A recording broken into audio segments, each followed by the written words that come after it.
Olá pessoas, esse é mais um vídeo meu aqui na internet, dando prosseguimento à minha série de vídeos-respostas sobre aquele meu vídeo do desarmamento, tá? Se você não sabe do que eu estou falando, eu vou linkar o meu vídeo do desarmamento aqui embaixo e na sequência todas as respostas também que eu já dei. E agora aqui eu quero falar sobre outros argumentos que foram muito recorrentes, beleza? Eu vou falar sobre a questão das ditaduras, que é uma coisa que o pessoal me falou muito, e a questão do Brasil. Quais foram as estatísticas do Brasil antes e depois do desarmamento, se teve mudança ou não. Então é isso que eu quero tratar nesse vídeo aqui, beleza? Então vamos lá. Um monte de gente veio falar que governos ditatoriais desarmam o seu povo e que quando você começa a ter um desarmamento, tá, é porque você já está tendo aí uma ditadura em vias de acontecer ou alguma coisa assim, etc. E dão como exemplo os países comunistas como a própria China, Coreia do Norte e etc. Bom, para começar, que a maioria dos governos totalitários que a gente pode lembrar na história do século XX, por exemplo, começaram com algum tipo de apoio popular. Então se você for pegar a Revolução Russa, a Revolução Chinesa, se você for considerar o próprio nazismo, ditadura do Franco lá na Espanha, a ditadura do Benito Mussolini na Itália, e mesmo a ditadura militar aqui do Brasil, ou do Pinochet, você tinha uma parcela da população, pelo menos, que estava apoiando, você tinha algum clamor popular que estava acontecendo. Você teve uma substituição do poder, ou seja, você removeu o poder antigo e colocou um poder novo, né? Novas pessoas ali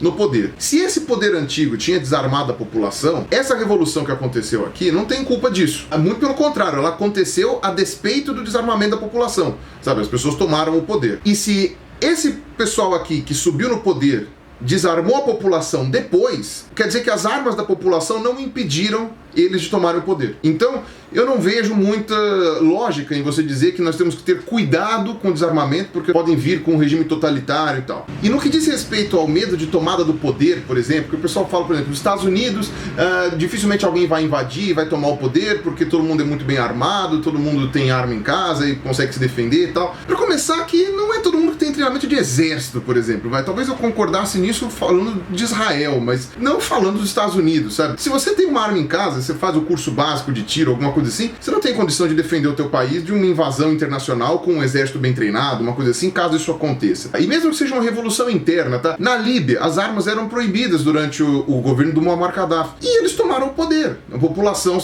tomou o poder. Obviamente teve a questão do tráfico ilegal de armas, ou de mercenários, etc e tal, mas a proibição não fez grandes diferenças para os caras tomarem o poder. Em compensação, no Iraque, as armas sempre foram extremamente liberadas. Eles tinham uma política de armamento civil muito parecida com a dos Estados Unidos, inclusive. Toda a população armada não impediu o Iraque de ser invadido pelos Estados Unidos e tomar um sacode. Quer dizer, o Iraque foi tomado pelos Estados Unidos. Um outro exemplo também é o Bahrein. O Bahrein tem uma legislação extremamente permissiva com as armas, para posse de armas, inclusive posse de arma na rua e essas coisas. E teve uma revolução lá no Bahrein, em 2011. Não deu em nada. A população armada não tomou o poder. Beleza, o pessoal fala do Adolf Hitler. A Alemanha tinha uma política muito restritiva de posse de armas durante a República de Weimar, né, que era o governo que tinha nesse período entre guerras. E quando subiu o Hitler, claro, ele não liberou as armas geral, mas ele fez uma legislação menos restritiva ao uso de armas, permitindo que algumas pessoas da população civil pudessem se armar, inclusive ter munição e etc, desde que não fosse judeu. No caso do Hitler, ele deixou os judeus desarmados, porque era um foco do governo dele. Era menos rígido do que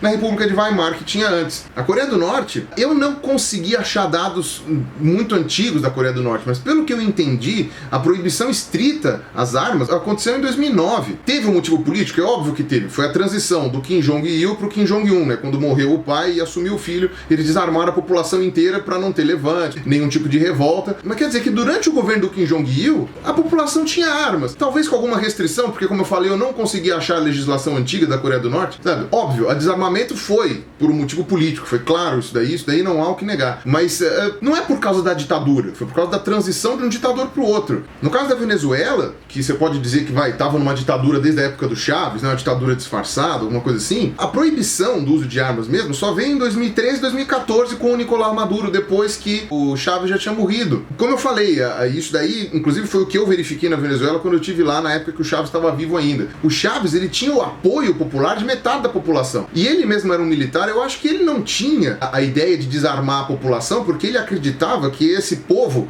que o defendia tanto, que gostava tanto dele, podia ser um aliado contra a oposição. Pelo menos é assim que eu entendo. O Maduro, depois que subiu no poder, é que começou a tirar esse véu, né, de populismo que tinha por cima do Hugo Chávez e transformar numa coisa um pouco mais dura. Eu não sei se o pessoal que apoiava o Chávez gosta do Maduro. Agora, de qualquer maneira, se para você manter uma ditadura, se tivesse que desarmar a população logo de cara, não sei sei o que lá, pelo menos nesses termos que a gente está falando, a Venezuela, a Coreia do Norte já deveriam ter se desarmado muito tempo antes. Então, quando o pessoal fala que o Brasil está desarmado e isso é uma estratégia para que fique mansinho, não faz aquilo, eu vejo isso como um pouco de paranoia. Eu enxergo isso como uma coisa muito conspiracionista e com pouca evidência. A menos que você quisesse achar que o Fernando Henrique estivesse interessado em fazer uma ditadura no Brasil. Porque o Fernando Henrique foi o presidente que começou a regulamentar o porte de armas aqui no Brasil em 1997. Ele criou o SINARM, né, que é esse Sistema Nacional de Armas, que antes não existia, que colocava o julgamento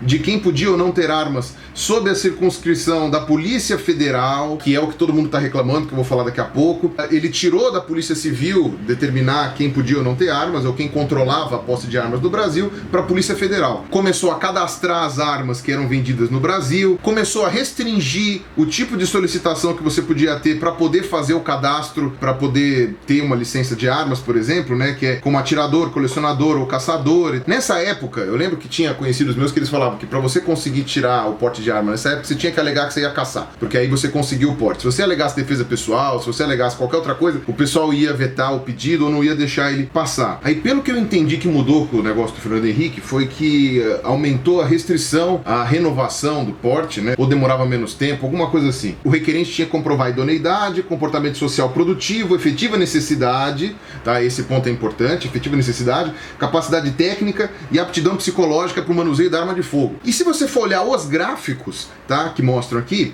você vê que o que provavelmente motivou o Fernando Henrique e os seus ministros do governo lá, inclusive acho que foi o Márcio Tomás Bastos, né, que deferiu o texto, né, do controle de armas, tal, pelo Fernando Henrique, você vê que a violência no Brasil estava num crescente desde 1980, que é da onde tem o limite dos gráficos aqui que eu tô olhando. Ou seja, lembra daquele meu vídeo de primeira resposta, que eu comentei daquela pesquisa que o pessoal falou que era de Harvard, e nessa pesquisa os caras falaram que o controle de munição e de armamento pelo governo geralmente é uma medida desesperada para conter o crescimento da criminalidade. O que aconteceu no Brasil foi exatamente a mesma coisa, tá? Você não teve, assim, proibição do porte de armas e a partir daí o crescimento da criminalidade. Foi o contrário. Você tinha um crescimento da criminalidade bastante vertiginoso desde 1980 e o Fernando Henrique achou que restringindo o acesso da população a armas ia reduzir a criminalidade. A Austrália não restringiu armas de fogo porque ela quer implementar uma ditadura, sabe? A Holanda não tem arma de fogo restrita porque eles querem implementar uma ditadura, sabe? Não é sempre que a arma de fogo vai ser restrita porque eles querem instaurar uma ditadura, blá blá blá blá blá, sabe? No Brasil me parece que é mais o caso que aconteceu na Austrália mesmo, uma tentativa de controle de criminalidade, tá? E o que se foi observado foi exatamente o que se foi observado em Chicago, na Austrália e em todos os países do mundo que eu estou há 3 vídeos falando.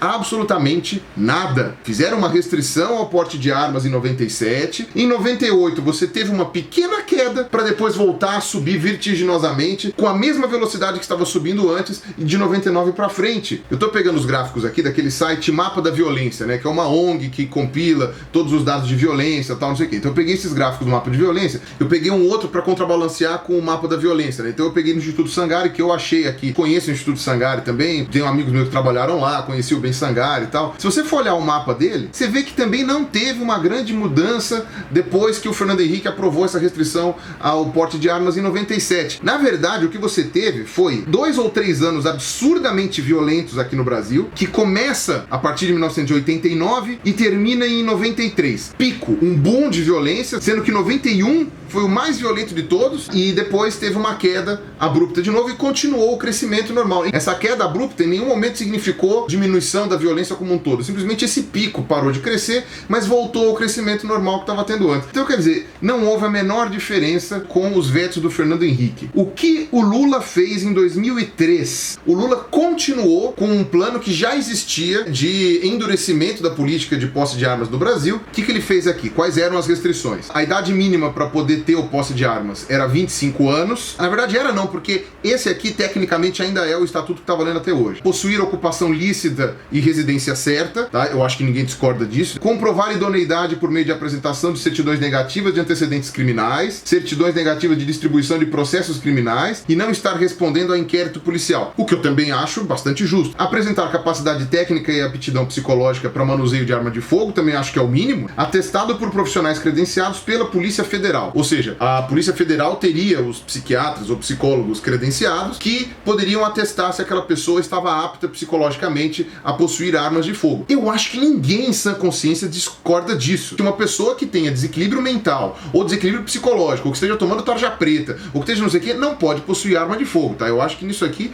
ninguém vai discordar. Declarar efetiva necessidade e proceder ao pagamento de uma taxa aqui, daqui de R$60. Aliado a isso, houveram as campanhas do desarmamento, que foi aqui de 2003 e teve uma outra em 2011, que é o quê? Aquelas pessoas que tinham arma em casa tinham que entregar essas armas para o governo, caso elas não estivessem registradas, e se elas estivessem registradas e ainda assim eles quisessem entregar, você ganhava uma bonificação em dinheiro. E você tinha até 3 anos para fazer o recadastramento, para relicenciar a tua arma, uma coisa assim. Com relação ao porte de armas, ou seja, com relação a andar com armas na rua, eu não sei se foi o Fernando Henrique ou se foi o Lula que proibiu completamente o porte de armas na rua, mas isso daí também é irrelevante porque eu vou falar aqui no vídeo, tá? O que importa é que o porte de arma na rua é estritamente proibido hoje no Brasil. O pessoal fala muito do referendo do desarmamento. O referendo que foi em 2005, eu fui até mesário desse referendo, ele queria votar o artigo 35 do Estatuto do Desarmamento. Era o que proibia a comercialização de arma de fogo e munição em todo o território nacional, salvo entidades previstas por lei, né? Que deviam ser policiais, agentes de segurança, etc. Esse artigo 35, se fosse votado, ele ia tornar a nossa legislação muito mais parecida com a da China, por exemplo, que é muito mais restritiva, que é proibido até comprar e vender arma e munição. Esse referendo ganhou ou não, pessoas votaram para que não fosse proibida a comercialização de arma de fogo e munição. Toma cuidado com o que eu vou falar aqui agora, senão o pessoal já vai clicar no xizinho aqui e não vai ver o resto. A lei foi cumprida. Esse artigo 35 não faz parte da lei.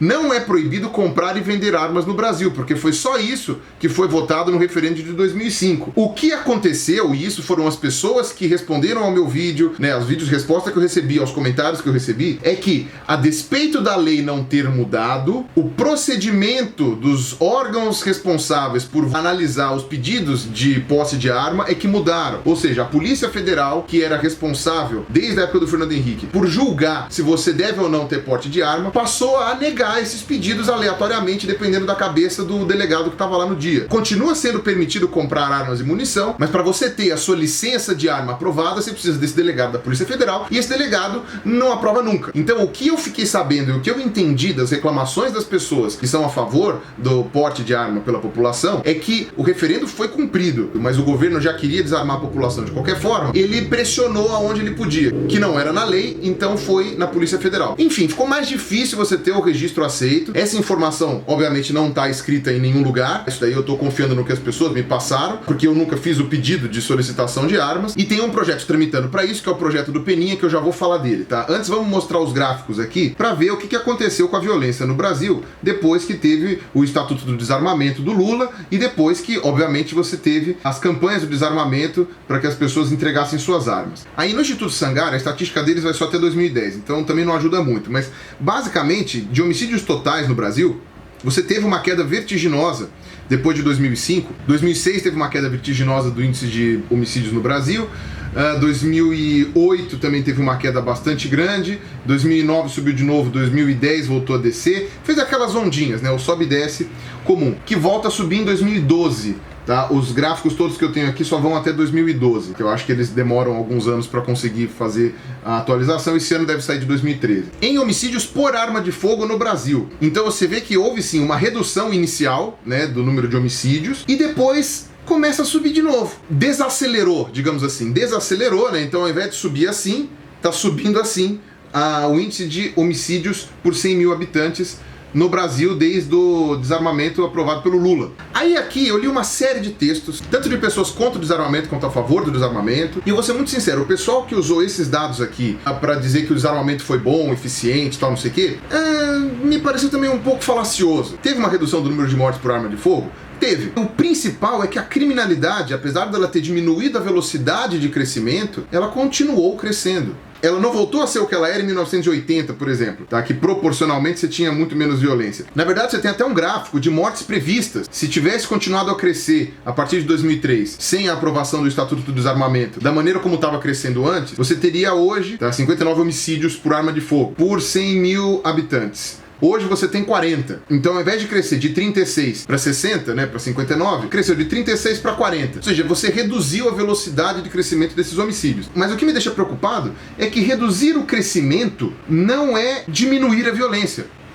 Você não diminuiu a violência do Brasil com isso. Você só diminuiu a velocidade com que a violência crescia. Tá? E na verdade, eu acho que depois de 2012 a coisa vai ficar um pouco pior. É que a gente precisa esperar agora saírem esses gráficos em 2013, 2014. Mas em 2012 você teve um aumento muito brusco da taxa de mortalidade por homicídios por arma de fogo no Brasil. Então eu acho que agora vai retomar o crescimento. Tá, isso aqui é um achismo do Pirula, beleza. Baseado em que eu tô falando isso? Baseado nos dados que eu apresentei no meu vídeo resposta 2, mostrando Chicago e a Austrália. Tendência é continuar o que ela já estava. Você fazendo políticas de liberação ou proibição das armas, você muda a velocidade do gráfico, ou você faz até uma pequena barriga no gráfico, para baixo ou para cima, mas ele continua para o mesmo tanto. No Brasil, que é um país particularmente muito violento e que teve uma campanha de desarmamento muito maciça, provavelmente essa barriga foi mais longa, que nem foi muita coisa também, vai estar parecido com a Austrália até 7 anos, vai que baixou um pouco a violência e está voltando a subir, sabe? Então quer dizer, eu não vejo isso como sendo algo assim. Foi efetivo para algumas pessoas por algum tempo? Foi, mas não resolve nada. Então agora eu vou falar um pouquinho desse projeto do Peninha. Ele fala algumas coisas, eu li o projeto inteiro dele e tal. Ele é muito difícil de você ler se você não tem a comparação com o que tinha antes, tá? Que é o projeto de lei 3722 de 2012. Então, para facilitar as coisas para vocês, eu vou deixar aqui embaixo alguns textos. Ele visa, obviamente, facilitar o acesso às armas de fogo à população. As justificativas dele, algumas são boas, outras são ruins, vocês deem uma lida lá. Reduz de 25 para 21 anos a idade mínima para solicitar o porte.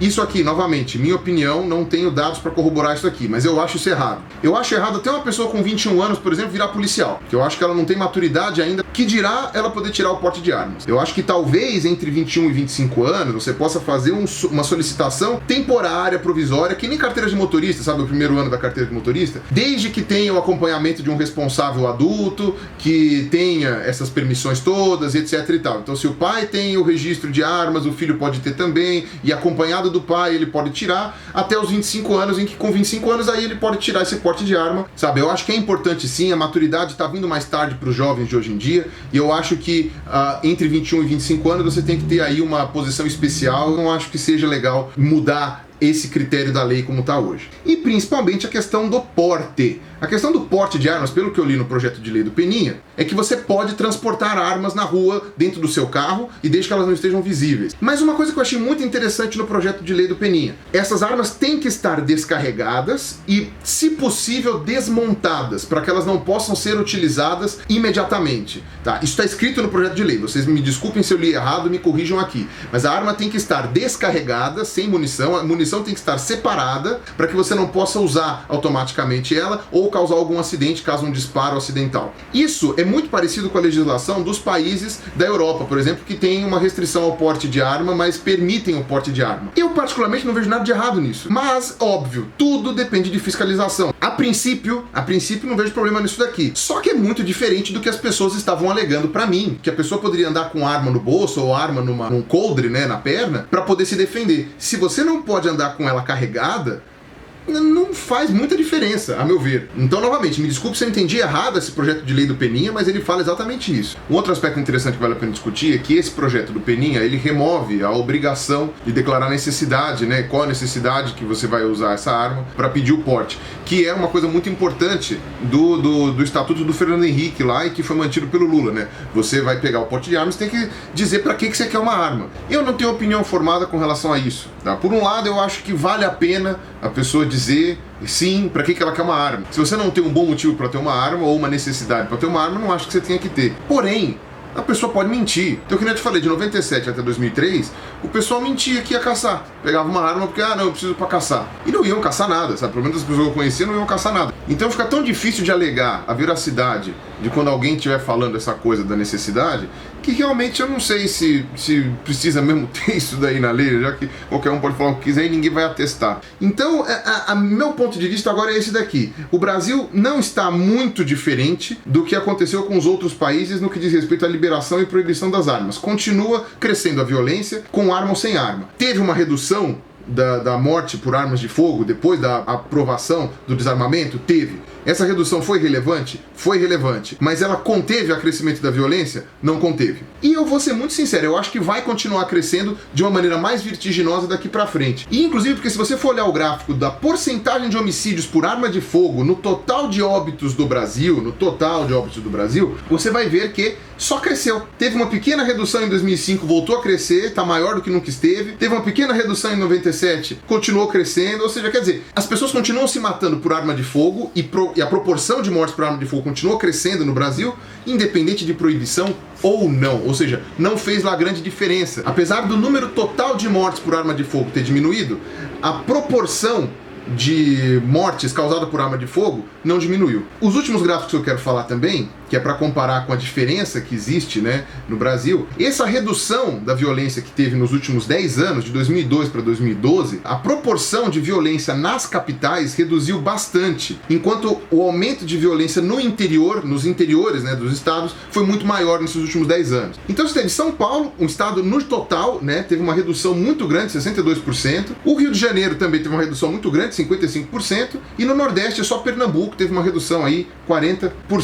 Agora, os outros estados, principalmente do Nordeste, você coloca aí Maranhão, Ceará, Rio Grande do Norte, Paraíba, Alagoas, você teve um aumento de 105%, 240%, 270% do aumento de mortes por arma de fogo. Você teve um aumento vertiginoso nesses últimos 10 anos. Por que que isso não se mostrou nos gráficos? Porque a proporção de população nesses estados é menor. Em São Paulo vive mais gente, Rio de Janeiro. E como São Paulo e Rio de Janeiro teve uma redução muito brusca, você tem aí uma diminuição da velocidade do crescimento da violência. Mas nos outros lugares você teve um aumento da violência absurdo nos últimos 10 anos. Tá? Numa progressão contínua, que também pouco tem a ver com a liberação e proibição das armas. Provavelmente era um crescimento de violência por outros fatores. Muita gente está falando sobre a questão econômica, sobre a mudança do polo econômico, deixou de ser São Paulo e Rio de Janeiro e passou a ser outros lugares, inclusive nos interiores dos estados, né? Saiu um pouco das capitais. E também existe talvez uma relação